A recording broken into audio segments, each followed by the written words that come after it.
All right, all right, all right. Let me set up my set to look neat and fit the frame. Hey guys, how's it going? Long time no see. How's your Friday? How's the weather in your place? Here in Kiev, finally sunny weather, which is yeah, something that's been long expected. Oh, here's Mark. Hey Mark, I'm going to invite you to join the stream. Just a second. All right.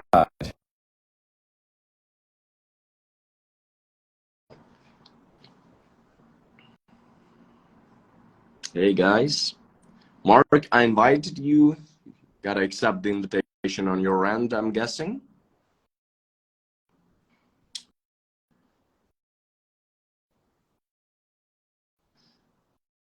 I also believe that you can only jump on the live stream with me from your phone, so you should not be using your laptop. Mark, I'm gonna invite you once again.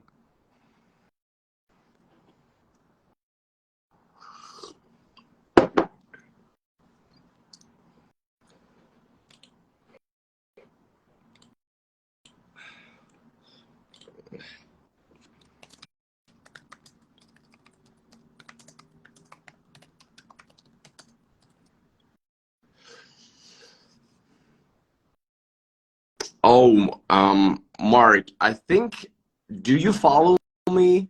Mark, do you follow me? Before you can join, I think you should follow me. I need to get my phone then. Yes, my friend, you need to get on from your phone. Hey guys, thanks for stopping by.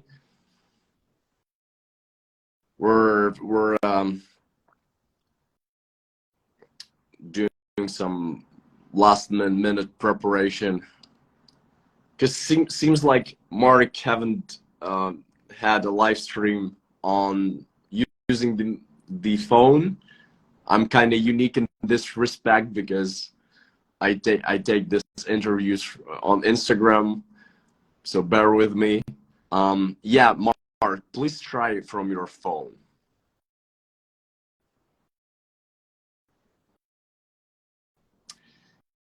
Hey guys, thanks for stopping by. How's everything? Type a few words. How are you doing? How's everything? How's your March? April. It's April already. Whoa. I wrote in my recent. Oh yes, here's Mark. Yes, yes sir.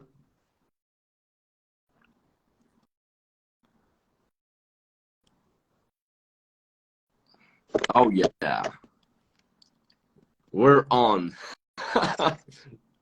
Hey Mark, how are you? Hi, good. I haven't done an Instagram live stream in probably 2 years, so a little rusty on the process. You know, you're not the first guest who's saying this, and I I wanted to take it up a notch and start doing it on a different platform. But for now, let's just stick to Instagram because honestly, I have my followers here, and it's the most convenient source for them to tune in. How have you been? Where are you right now? I am good. I'm speaking to you from Midtown Manhattan, so it's great to connect and know that I am very supportive of you guys, your country, everything you're going through. My thoughts are with you. My own ancestry traces back to Ukraine, so I do feel a personal connection back there. Whoa, that's nice. I mean, I can't put in words how how great it is to have been receiving so much support from people all around the world. And you know, in a way,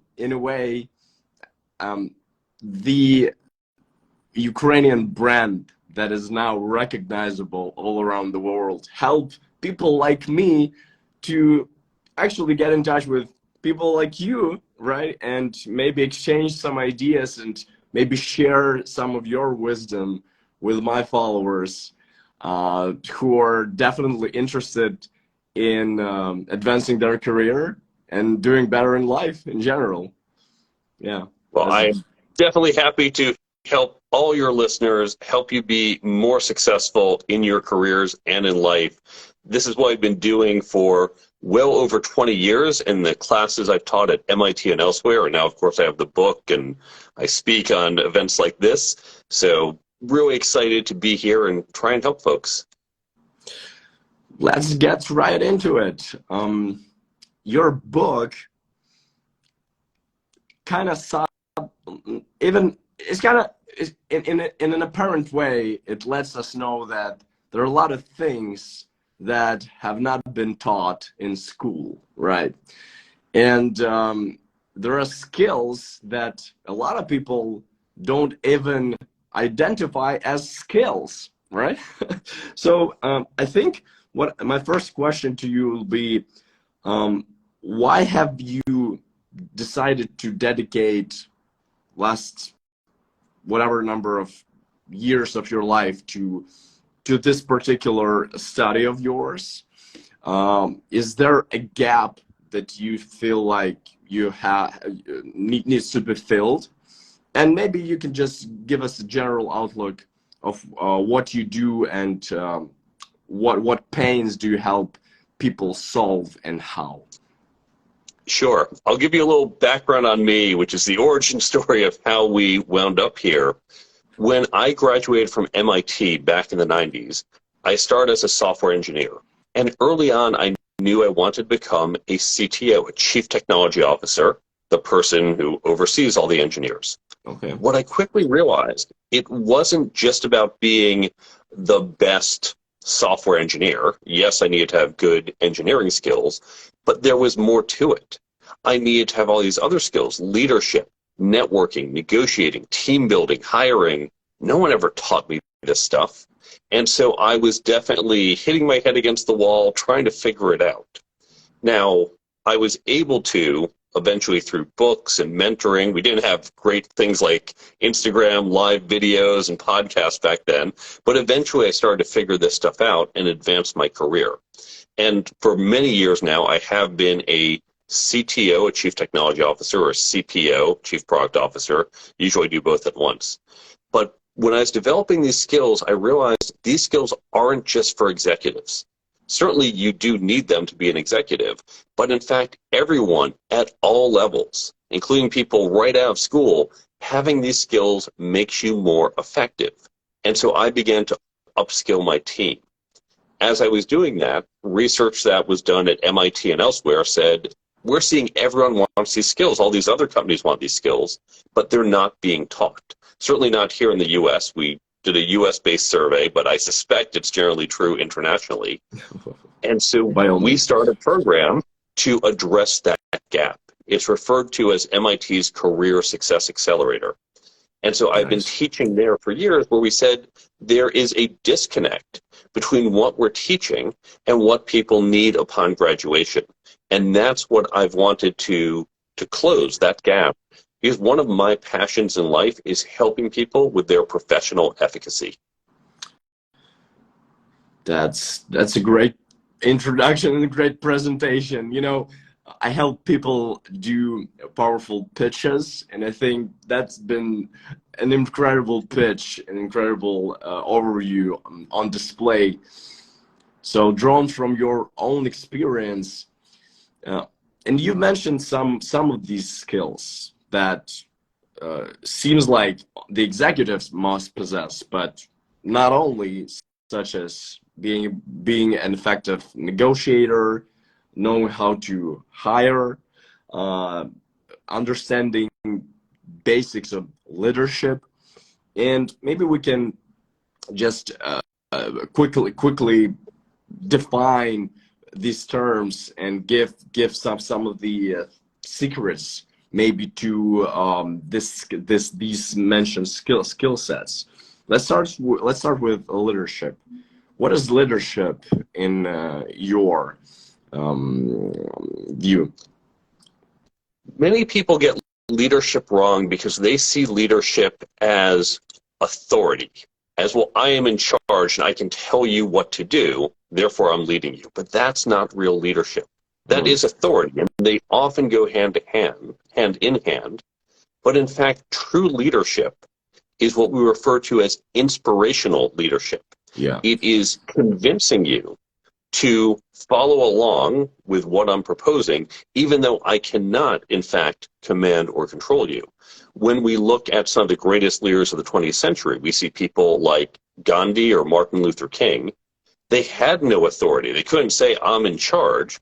And yet millions, tens of millions of people followed along because they were inspired. They bought into the belief.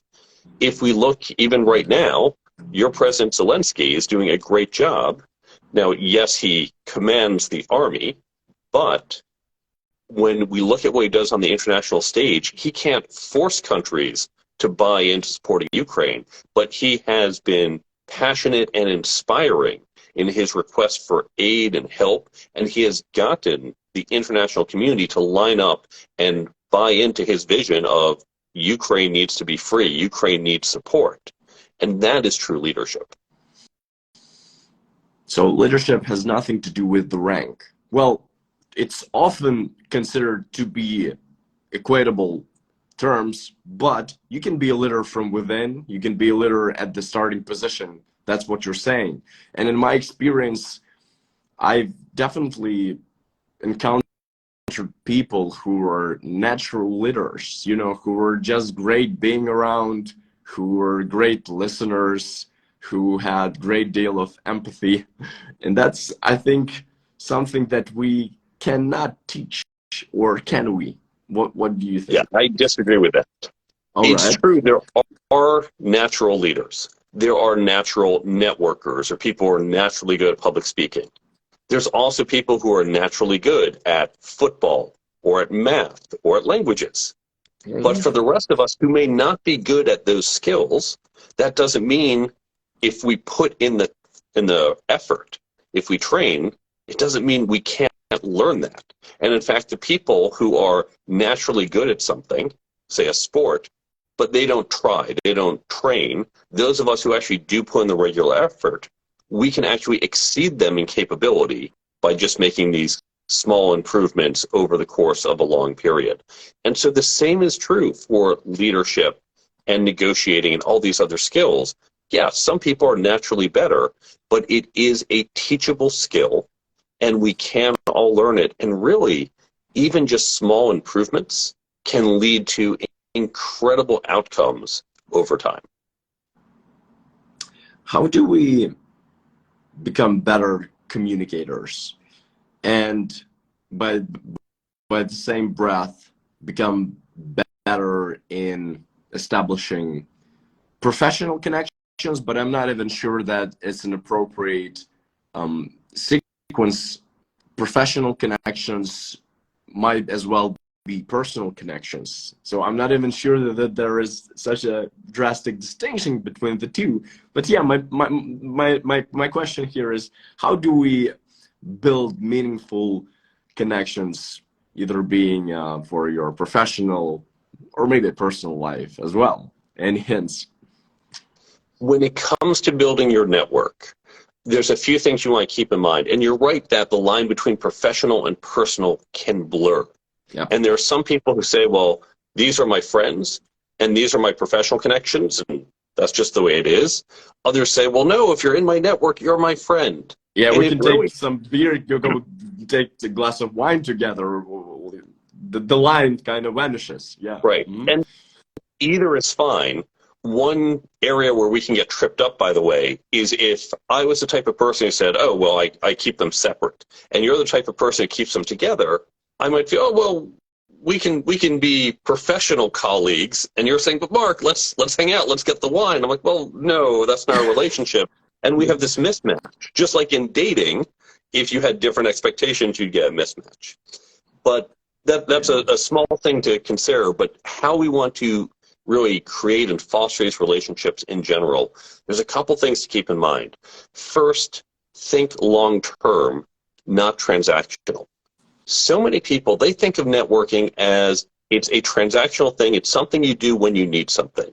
Yeah. Oh, I need a job. Okay, time to go network. I hear this over and over. You go, hey, nice to meet you. My name is Mark. I'm looking for a job. Hey, do you have any? No? Okay, well, great. Next. Yeah. And you're just running around trying to meet people. So imagine the following scenario. Imagine it's time for me to move out of my apartment. I go out to some bar tonight. I'm hanging out. I meet some guys. We have some beers. I go, hey, guys, it's been great meeting you. So listen, tomorrow morning, why don't you show up to my apartment and help me carry my couch down 6 flights of stairs? They're going to say, no. Nice hanging out with you, but no, that's not our relationship. On the other hand, I can ask people who I've known since high school and say, listen, I'm in a bind. I need help moving out. Can you come over and help me? And they'll say, of course. We've known you for years. We help each other. We have that relationship. And it's because we built that trust over time. And so you have to recognize that relationships, they get built over time. And if you start with an ask, hi, nice to meet you. Here's what I need. That's a terrible way to start. That's transactional. Instead, I want to focus on, hey, great to meet you. Let's build a relationship over time. In fact, the mentality I go in with is, how can I help you? Not, what can you do for me? How can I help you? And when you go in with this mentality and you think about not just, are you helpful to me today, but what can we do long term and build that relationship, you're going to have stronger relationships that will pay off down the road. Easier said than done. It's a work in progress. Be there for people. And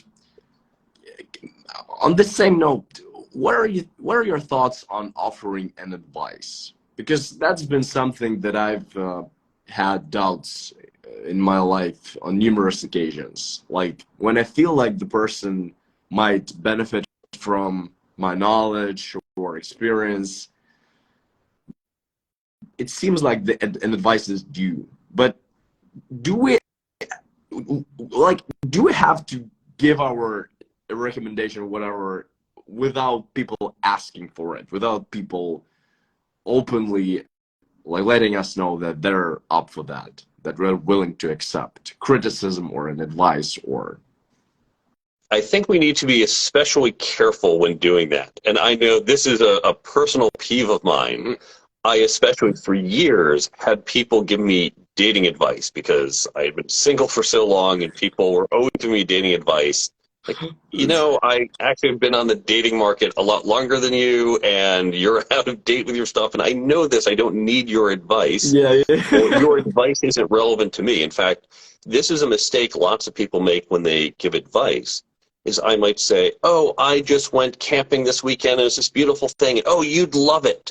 But you're actually not an outdoorsy person. You like cities and culture and going clubbing. Yeah. I might love camping. I actually don't, but I might love camping, and I'm projecting my interest onto you. I didn't take your needs into account. A lot of people, when they give advice, they're giving it from their perspective, and they're really not orienting it towards the recipient. So I caution everyone when giving advice, first, do you want advice? Whether it's about your career or dating or whatever, if you're not ready to hear it, my offering it is just going to be an annoyance. Then, if you say yes, okay, I can give it, but I really need to be conscientious that you are not me. I have to understand who you are and how my advice is relevant to you specifically.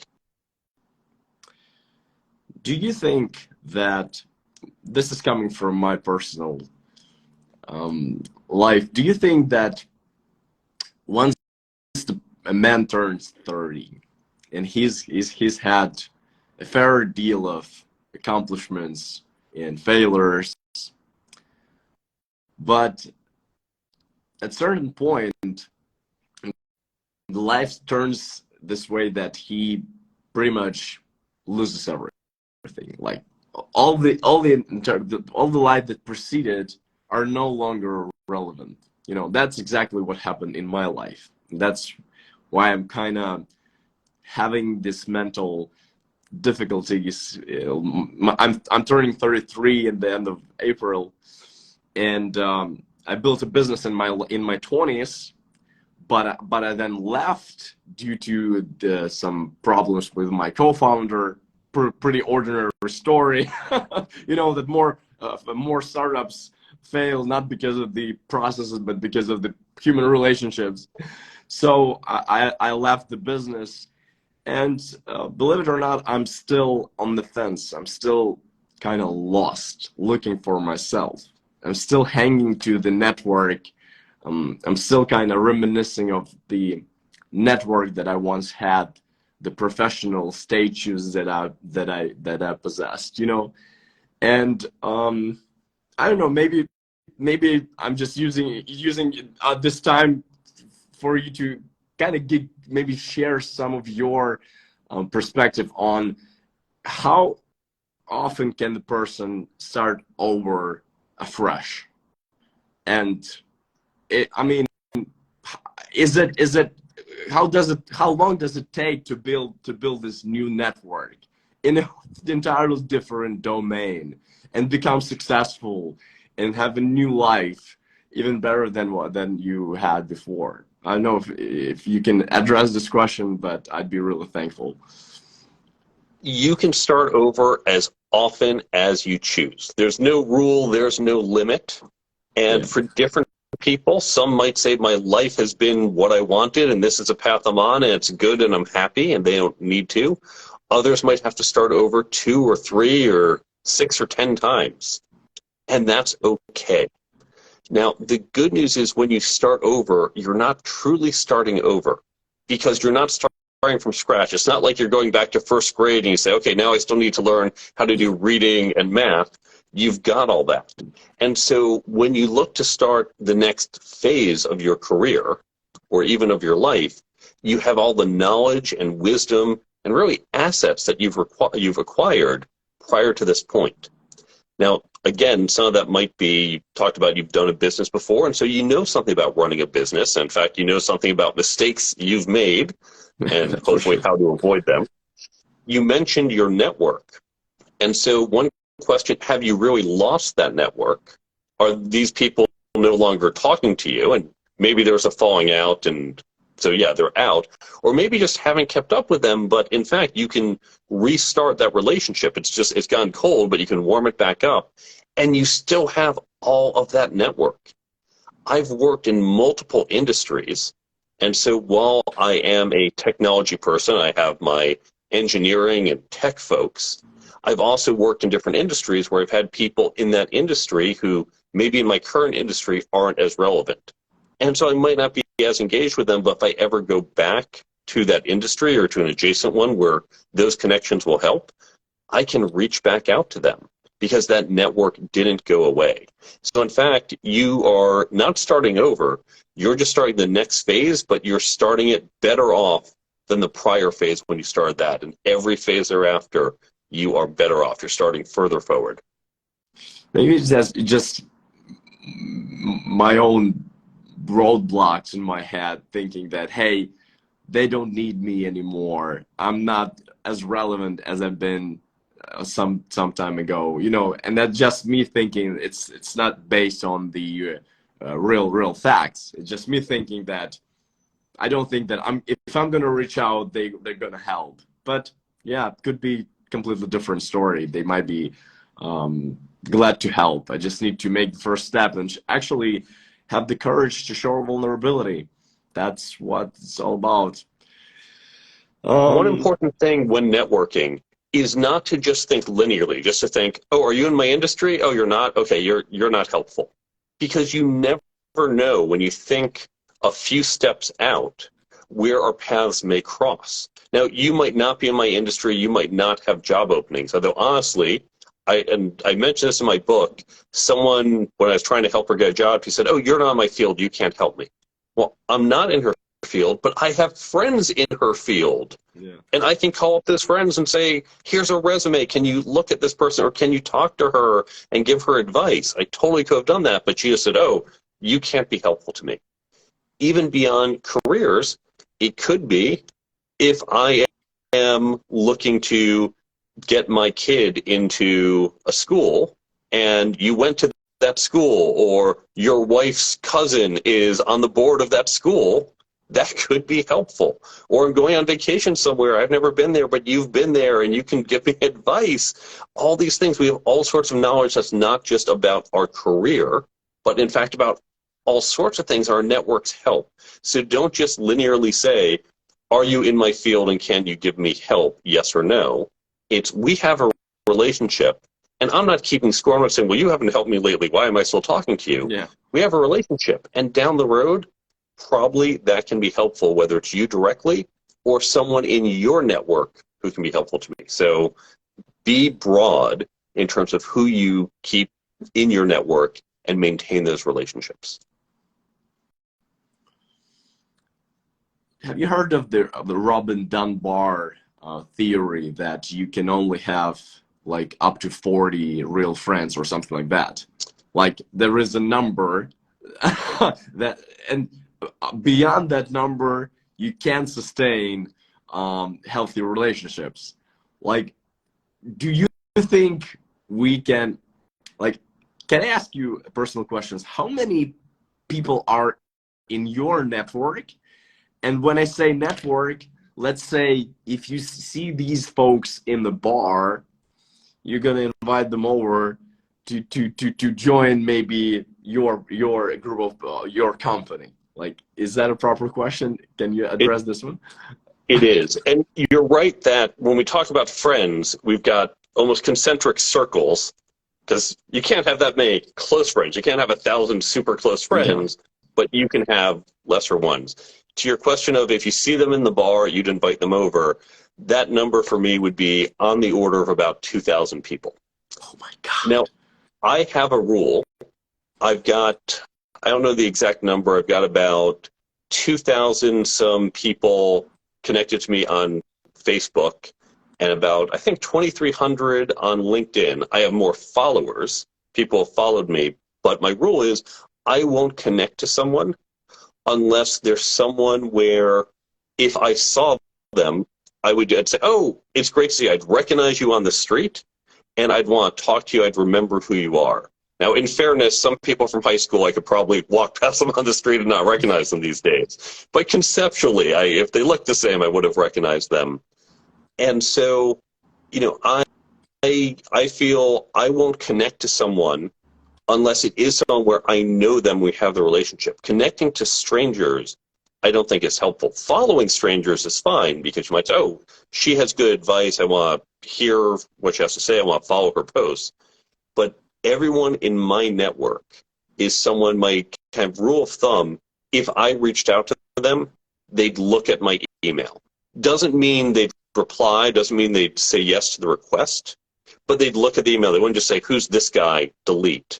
They'd Yeah. consider my request. And if someone isn't willing to do that, they're not really in my network. You know, I don't want to view relationships as transactional by no stretch of imagination. That's not like how I've been brought up or how I tried building relationships with people. But for example, my investors, their favorite phrase is that like I can't translate it from Russian verbatim. Is like, if you think that there are no, like, the point is that there are no irreplaceable people, right? And on this point, do you think, like, when we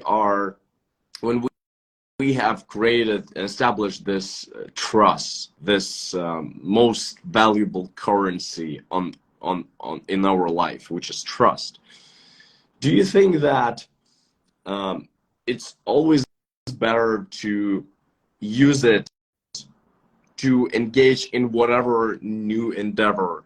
Like for me, for example, right now I'm trying to um, um, build a career of a communication coach, a coach that will help people present their ideas themselves in a foreign language, which is English. I have succeeded in this. I've been doing this for dozens of years, right? And I feel like I'm more than qualified to do it.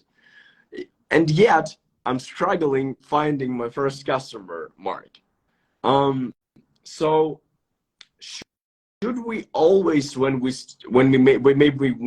change the direction of our career, should we always look for these, not shortcuts, but maybe these more easier ways through maybe asking someone from our network and just maybe introducing us to someone who might potentially know someone, and it goes like that?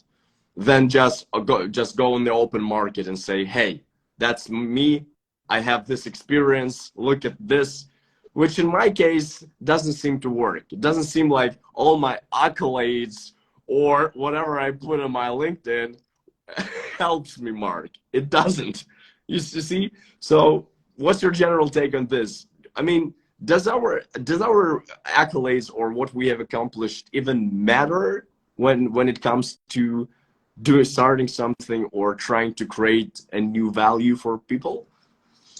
It certainly can. Your accomplishments, your accolades, they give people confidence in your ability to execute on what you're promising. Investors might look for it, customers might look for it.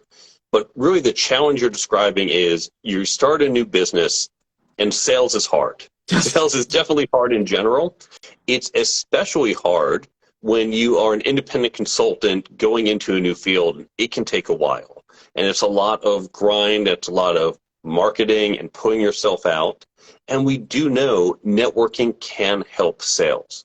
It can help whether it's individual coaching, it can help in enterprise sales. So networking can really be helpful here. Now, here's the thing to remember. Again, you're thinking about, you've got your network, you're in a new field, people are in a different field, but the people you know and the people they know could potentially benefit from what you're offering. And here's another way to think about your network. We often think of our career as going up linearly, getting higher and higher on the ladder. Or if you think about the classic office building, you're moving up to higher floors. Yeah. I'm going to imagine it more. I have an analogy where I described it as a hotel. And you're going up to higher floors, and you're in this line of rooms, whereas other people are in different lines. So you might be in communication and they're in medicine or in law, but you're all moving up to floors at the same time. If you think about the people you graduated college with, they're no longer just entry-level people. They're now starting to get into managerial positions. And in another 10 or 20 years, they might be in executive senior positions. Totally different careers, but you're all on the same floor.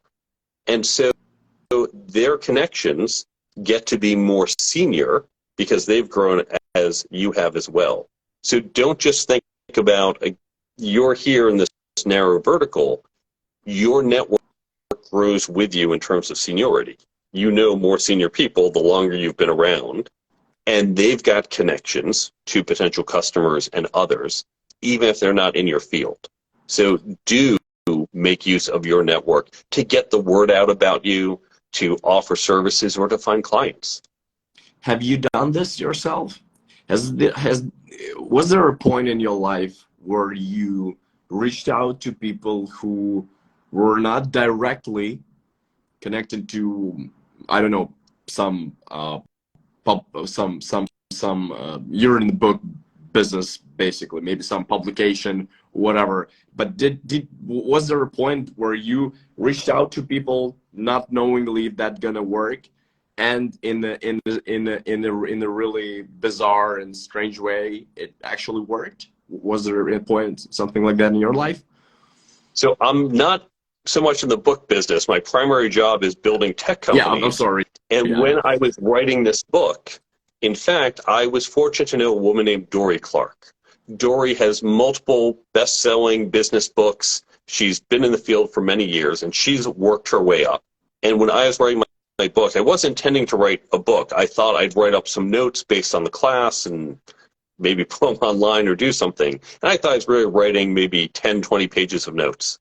But it kept growing and growing. At a certain point, I said, these are a lot of notes. I think I'm writing a book. Yeah. So I reached out to Dory. I said, Dory, I think I'm writing a business book. Can we get together and I'll take you to dinner and I could just use some advice? Now, Dory, by the way, she's a coach and she charges a lot of people a lot of money for her wonderful expertise. But because I had known her for years, because we had built this relationship, and she and I were in very different fields, but even so, I said, can we meet up? She said, sure.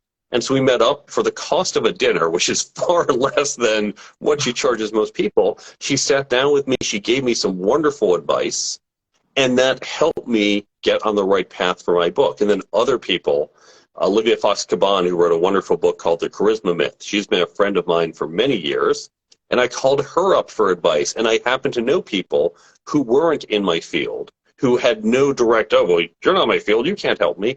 But I built relationships with them, and lo and behold, down the road, they were helpful. So you never know where these relationships will lead. I want to read out a quote from your book. People think career plans are only for employees. Not having one limits founders and entrepreneurs as well.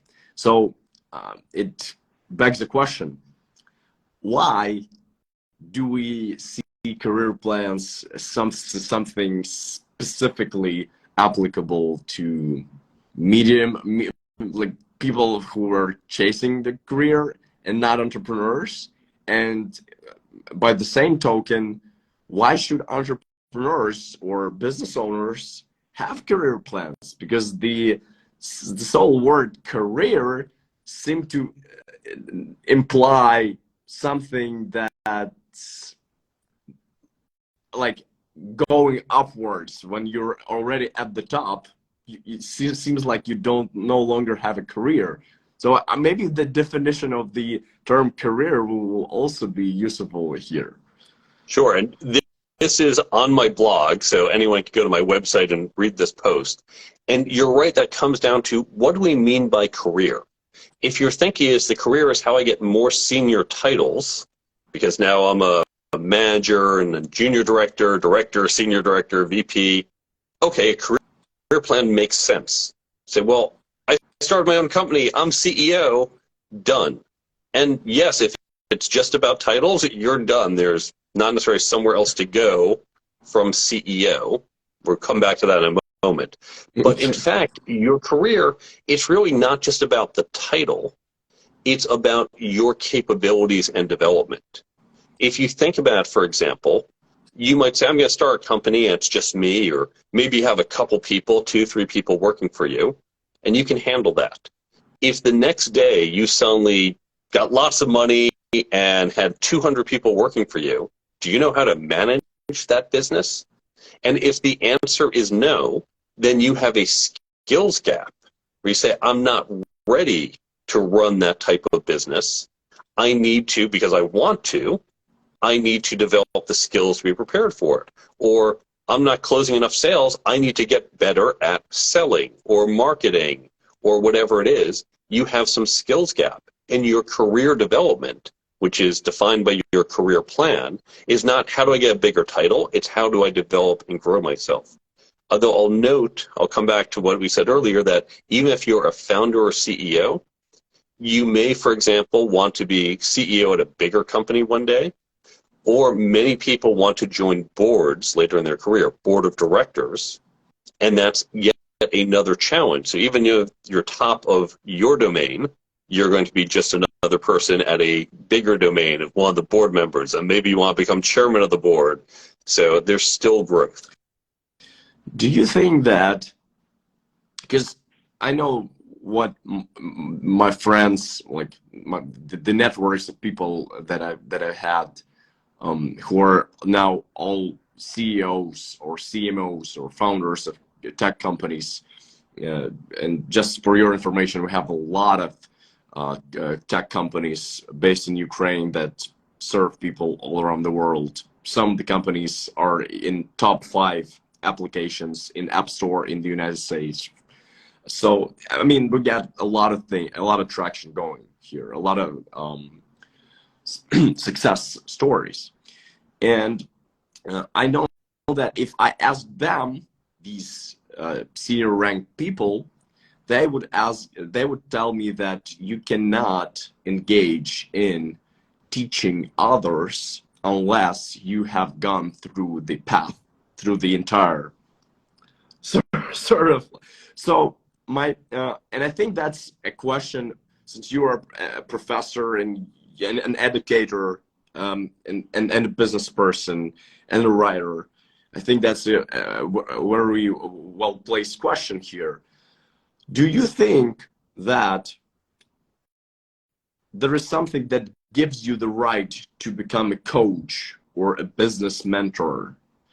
Like maybe, and I mean, is it only possible if you've done it yourself and got hands-on experience? Or we have just an enormous number of coaches right now in this world, and they seem to know what they're talking about, but when you look at their profile, it doesn't look like they built something. So how do you see this whole knowledge sharing thing, and who do you think deserves to be a business coach or a mental coach or whoever in this regard? This is a subtle question. And by the way, I've been fortunate to work with Ukrainian technology workers in the past, working in tech. I've worked with people from all over. In fact, my website, the website for my book, was created by a Ukrainian designer who's been absolutely fantastic. I was so lucky to find her. Cool. To your question of who can coach, yeah, I'm going to give you conflicting answers because it's really subtle when it applies. If you think about some of the top coaches in the world, think about the people who coach winning football teams. They are not as good as the football players on the pitch. Now, 100%. They should have played football. Ted Lasso, if you know that TV show where he comes from a different background, he's saying, "Oh, explain football to me." That's pretty rare. You do need to understand the game, and I imagine any football coach grew up kicking the ball around and knowing the basics, but they're certainly not always at the level of their players, and yet they can coach their players. And it's because they might not be as good at kicking the ball into the goal, but they are good at understanding strategy. They're good at motivating or recognizing here's someone's shortcoming and how do we train and improve them in this way. So we have to recognize it's not always a linear, if you can do this, you can coach others. If you can't do it, too bad. Yeah. Anyone who is capable of helping someone else in some way can potentially coach or mentor. In fact, what we see, if you think of today, we often have more senior people who might be out of touch with, let's say, newer technologies.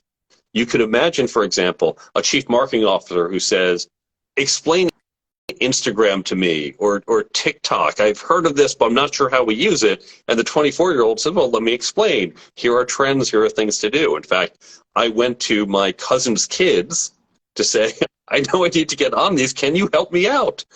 And I'm more experienced than them, and they've learned a lot from my book, but they taught me social media strategy where I wasn't as good.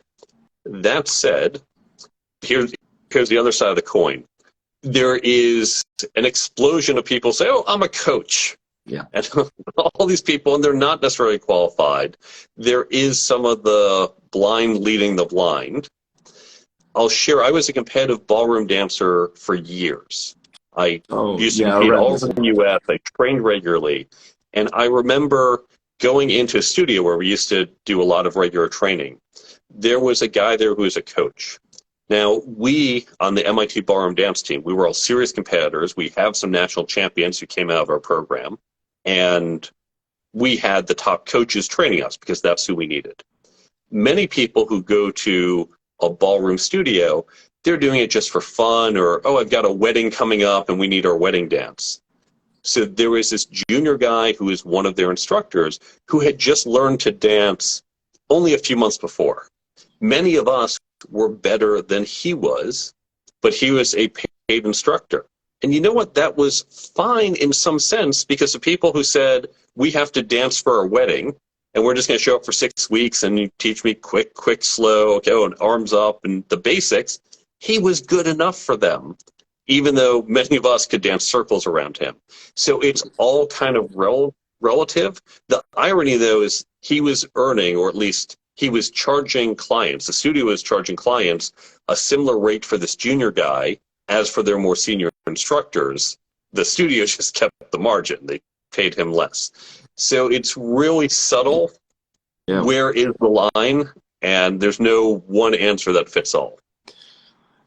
Well, I'm really excited about public speaking, and I think that that's the natural continuation of myself. I really kind of drawn to talking to people. That's why actually these live streams and different events are my just bread and butter. I feed off of these things, and I think that even without having a track record of 100 public performances in front of a bunch of people, seems like I have just natural ability, you know, to deliver my thoughts in a pretty clear, maybe inspirational way, which is why I actually like this term that you use, the inspirational leadership, because I mean, I think I'm answering my own question here, and maybe comforting myself that I can also be a public speaking coach without having the track record of like so many public performances. It's just that it's all about sales. And on this matter, I remember I was checking out. Do you know who Chris Voss is? The guy who was former FBI negotiator. He would negotiate with, yes. And you know, when I was checking out his videos, I was expecting him to give some you know secrets on how to kind of make people do whatever you want, just to manipulate them, right? But it caught me off guard because he actually said that you have to understand the mutual kind of benefit, the value that you guys can bring to each other, and not compromise each other's interest. So if you would give like 3 main principles of efficient negotiation and sales in the same way, what would they be? 3 to 5 main principles. And first, I'm going to caution you against his work. I think, unfortunately, he's leading people down a bad path. Now, let me be clear. Chris Voss, he was the FBI's lead hostage negotiator. I've been teaching negotiations for years. Now, if your family is ever kidnapped, if my family were kidnapped, I go to him, not me. No question, he is far better at that. But the types of negotiations he did is different from what we do. Think about his negotiations. You show up on no notice, get a phone call. It's a bank robbery in progress. They've taken hostages. So he shows up, knows nothing about the other side. There's a lot of emotions involved. Literally, adrenaline's flowing. Lives are on the line. His book is called Never Split the Difference because he can't. He can't say, well, tell you what, you send out 3 hostages, you can kill the other 3. That seems fair. That's never an option for him. It's also something that doesn't stop till it's over. He can't say, you know what, it's 5 o'clock, it's been a long day, let's just call it a night. We'll see you back 9 a.m. tomorrow morning. We'll continue negotiations. Like it goes round the clock. And the clock is always working against the hostage takers because they have to sleep and get food and the adrenaline wears off. And so it's a very asymmetric, unique, continuous type of negotiation. The business negotiations most of us do, and what I tend to teach and most people tend to teach is I'm trying to sell you my company, or we're trying to negotiate a partnership or whatever. And we can say, you know what, let's circle back tomorrow. A lot of it's done by email these days. You can do preparation and research. You can take a break. There's a whole bunch of different techniques. So he comes at it from a very emotional standpoint. And there are emotions in negotiations, but his is primarily emotionally driven, whereas good negotiators aren't emotionally driven. So his techniques, it's a fascinating book. It's a fun read. But a lot of those techniques are not very applicable to business folks. Let's talk about what is. So here are some tips if you are going to negotiate. You've already alluded to one of them, which is it's not about can I manipulate you or trick you. It's about how we can find overlapping mutual interests. There's something called a zone of possible agreements. We think about, well, I want lots of money and you want to spend a little money. Is it such that, nope, I can't come down enough, you can't go high enough, we're not going to do it? Or is there some overlap and now there's this range where we can meet? Is there a zone of possible agreement? And we're going to see if we can find that. When negotiating, a very important mental shift is not to think I'm negotiating against you. So many people think, okay, well, I'm here, you're there. How do I screw you? How do I get the most for me? You are my negotiation partner. We are doing this together because either it works for both of us or it doesn't work. Because if we're engaged in this conversation, it already means that we have some mutual goal, basically, exactly. right? It's not like it's a cold calling. That's you're already in communication. So I don't want to see you as my adversary. I want to see you as my partner. We're working together. The two other things I'll mention first, we'll go back to football. A professional team doesn't just show up and say, oh, who are we playing today? Okay, great. Let's just walk on the field and hope we win. What have they been doing? They have been training and planning and preparing, both in general, building up their skills. And I say, well, here's the team we're going against. What are their strengths and what type of approach? What's our game strategy to beat them? They've planned. In fact, all of us, before we set foot in the room, we want to prepare.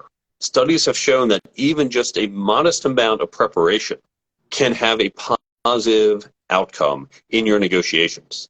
And this is, again, where in business we can do that. Oh, I'm meeting with you next week. Let me see if I can research who you are and your company and what you might need. Can't do that with some hostage takers because I didn't know until 2 minutes ago this was going to happen. And I have no idea who these people are. And when you're talking about planning and getting some time to prepare, is this trying to understand what the other party is optimizing the decision for? Because I've heard this interesting opinion that all the controversy is actually optimizing for a different outcome. I'm thinking of one thing while you're thinking about totally different thing, but we're not giving this, not telling this to each other. It goes subliminally. That's often one of the issues. And the classic example is you and I both want an orange, and we're fighting over who gets the orange, and, well, we can split it, but no, I need the whole orange, you need the whole orange. And it turns out I want to eat the orange because I'm hungry, and you have a recipe that calls for orange peel, so you just want the orange peel, you don't care about the inside. And if we got to that, we'll say, oh, great, here, take the peel, I don't want it. And you take the fruit. Yeah. So getting to the why, getting to the motivations is key. But of course, people won't always, they don't always want to reveal that because it might be oh, the reason I want to do this deal is I'm about to go bankrupt in 2 weeks. And if I tell you that, you say, well, let's talk again in 2 weeks, right, since you go bankrupt. So I'm not going to say, well, this is why I'm selling you part of my company. So we want to explore, but we recognize people won't always be direct with what they're revealing. Right now, I'm in communication with one software development company that I'm sure you're aware of. We got a lot of in Ukraine, and I'm pitching this presentation course to their developers and project managers, because they need to present like whatever it is to their American customers. And it's getting really, really difficult to understand why it's taking so long. You know, it seems like they're just not giving me the real issue that they need to be solved. It seems like they're looking for the solution, and they're looking for a perfect match, or a perfect maybe a tagline, headline, or something. Hey, this guy doing this, that's what we're doing.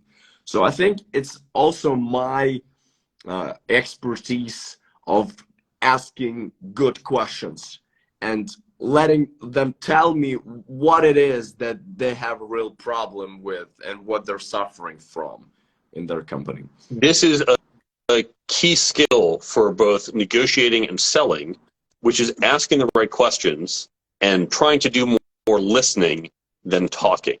And yeah, it's amazing how many salespeople are terrible about this. I had a pitch, in fact, I put out a blog post on this, where a company came in and did their whole pitch, and it wasn't really useful to me what they went through. Now, normally I would have cut them off, but a friend of mine connected me to this company, so I was being polite. And then afterwards I said, well, I still have these questions, so we set up another meeting. And at the start of this next meeting, about 2 minutes into it, I said, well, here are the things I need answered in this meeting. I need A, B, C answered. And then my colleague jumped in with a few questions, and we went down a rabbit hole, and it was fine. She had valid questions too. They spent the whole time doing her questions, and the conversation meandered, and I kept waiting for them to come back to talk about A, B, C. Nearly 2 hours later, they said, okay, so are we all set? I said, no. I told you at the start, I need A, B, C, and you haven't addressed any of that. And one of my colleagues said, well, I thought we did.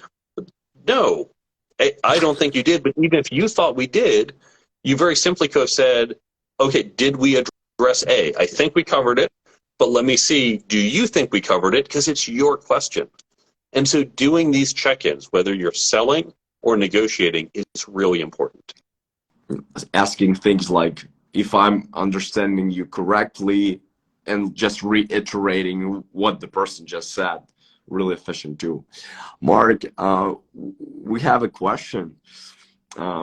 Nadia is asking, I can easily communicate with people, but I don't know how to do it in social networks. Today, it's my top number one question, I guess. Can you give some advice? Thank you. Okay, Nadia, so you're asking socially, how do we talk to people? Whether it's the kind of small talk, whether it's in a social setting or maybe at the break in a conference. It's not the formal. I think she's asking about social, literally Facebook or LinkedIn. Maybe I'm not getting the question right. How to do it in social networks. Okay, how we communicate. Mm-hmm. Yeah, how we communicate online through a social network. That's what I think that's what she's alluding to. Mm-hmm. Okay, that's an interesting question. How do we keep that relationship going through Facebook or LinkedIn or others? Here's a couple things you can do. First, I will reach out to everyone on their birthday. Now, the social networks make this easy. If people have given me their birthday, I get the notification. Yeah. And this way, I never go more than once a year without reaching out to someone. Because imagine I may not have talked to someone for 3, 4, 5 years, and all of a sudden I now need to reach out and ask a favor. And sure, we had a good relationship, but we haven't talked in 5 years. It's a little awkward to call up and go like, hey, I know we haven't talked in a while. I need a favor. But by reaching out, when I do send that message or a network, even if I haven't gotten a response, and I have some friends where I've seen just every year, happy birthday, happy birthday, happy birthday for the last 6 years. They might even be off the social network. But if I do reach out, they don't see, well, this guy hasn't talked to me in forever, and now he needs something. He's made an effort. So you can find reasons to reach out. Birthday's a good one. Holidays are a good one. Obviously, we see updates. One of the reasons I like social networks is because they passively update us. Without social networks, I've called, hey, what's going on in your life? Do you have any kids or get divorced or what's happening with you? But now they'll post pictures, they'll post status updates. I can see what's going on. And so that gives me some context to either keep up with them. Certainly, if you're going to reach out, you can, when you send that happy birthday message or just other times, send a note. Oh, looks like you had fun on your vacation. In fact, you can even commit a certain amount of time per week. Say Monday night, 9 to 9:15, you're just going to skim through a feed and you're going to comment on friends' posts because you're seeing what have my friends been doing, and you're going to comment and keep that relationship warm and engaged. Now, 3 things you can always talk to people about. This comes from Keith Ferrazzi, who wrote a great book called Never Eat Alone. He says there's 3 things. He has it as health, wealth, and children. I do it as health, wealth, and family, more general than children. Those are 3 things everyone is interested in. So connecting with people based on their health. How are you? That's our common opening question. Amazing question. Well, yeah.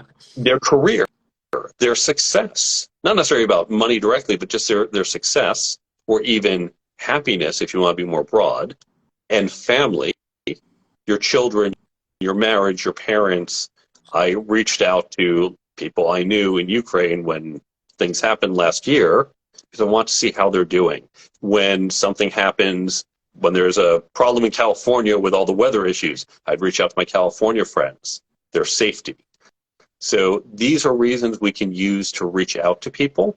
Hopefully you're genuinely concerned, but also are good reasons to kind of keep that relationship going and reignite it or keep it warm. Sometimes people kind of get really, really surprised or uncomfortable when you ask them. I remember I once met a person who I haven't spoken to for a while, and I asked. He said, like, I'm a CEO of this company. We got like 50 people right now, and I asked, "Are you happy?" You know, so, and he kind of looked at me. It seems like I almost gone through all the defense mechanisms that he had built, right? Like, we're building these walls sometimes, and I think that by just showing vulnerability or asking vulnerable questions, not always people will react in a way that we might expect, but this is something that we can connect to each other on the human level, because at the end of the day, we're all human.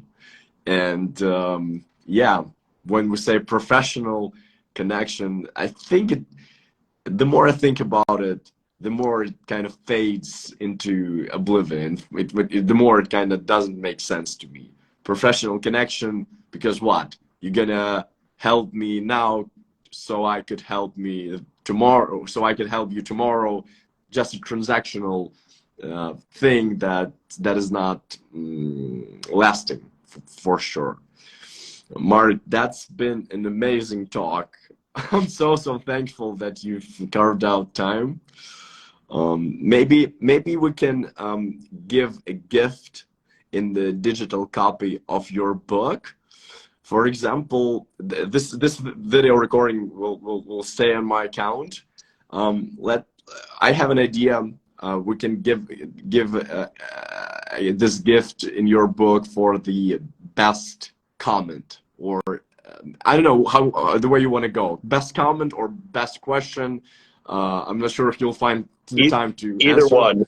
Either one. I'll let you figure it out. I will say for everyone, because we might not be able to give books to everyone, but there's a bunch of free resources I have completely free. I don't even ask for your email and no money's involved. So here's where you can get these free resources. If you go to my website, thecareertoolkitbook.com, on that website, first, the blog is completely free, and we've mentioned some of the blog posts that in some of the questions we've had. There's an entire page of free resources, completely free. You can download these for free. It has questions for your career, questions when interviewing. It has ways you can build these skills through group learning methods. There's links to other free online resources. So all of that is at thecareertoolkitbook.com. Now, also on that website, there is a link up in the top menu for the app. Now, that's going to take you to another website, brainbumpapp.com. Now, the Brain Bump app is an app I created to help people remember things that they learned from books, blogs, podcasts, and other sources. And so what this free app has, it's on the Android and iPhone store completely free, but go to brainbumpapp.com to get it. Apple has it listed wrong, so it's easier to go to the website. Free app to download. It has tips from my book. It has tips from other books, other podcasts, other sources. So you can put all this great advice right in your pocket, and you can either have it set up as like a daily reminder. You choose when you want to get. We don't send you unwanted notifications. So 9 a.m. each day, you just get a reminder of a negotiating tip, for example, or a communication tip. Or you can pull it up as needed. If you're about to go into a negotiation, say, what was all that advice? Open it up. Everything's tagged by topic. Say, okay, let me just flip through that negotiation advice, and then you'll get it. This is all completely free. Right now, it's just content from the books, blogs, and other sources we put in, and that's a growing list. We're going to roll out something in the summer, so summer of 2023, where you can start adding your own tips and things you want to remember, even if we haven't sourced that content yet. So the Brain Bump app is completely free, brainbumpapp.com, and thecareertoolkitbook.com. Lots of free resources for everyone. Yeah, guys, make sure to go check out. I'm actually looking this thing right now, and that looks so cool, because you kind of get on the app, you get these cool remarks or cool reminders of what you should be thinking as you're approaching like a deal negotiation or whatever it might be. So Mark, thank you so much for taking the time with me. That was amazing. Hope we'll stay in touch. You have great spring and upcoming spring, and yeah, all the best to you. Thank you for having me. Everyone, good luck, stay safe, and I look forward to visiting your country one day. Okay. Thank you, my man. Bye.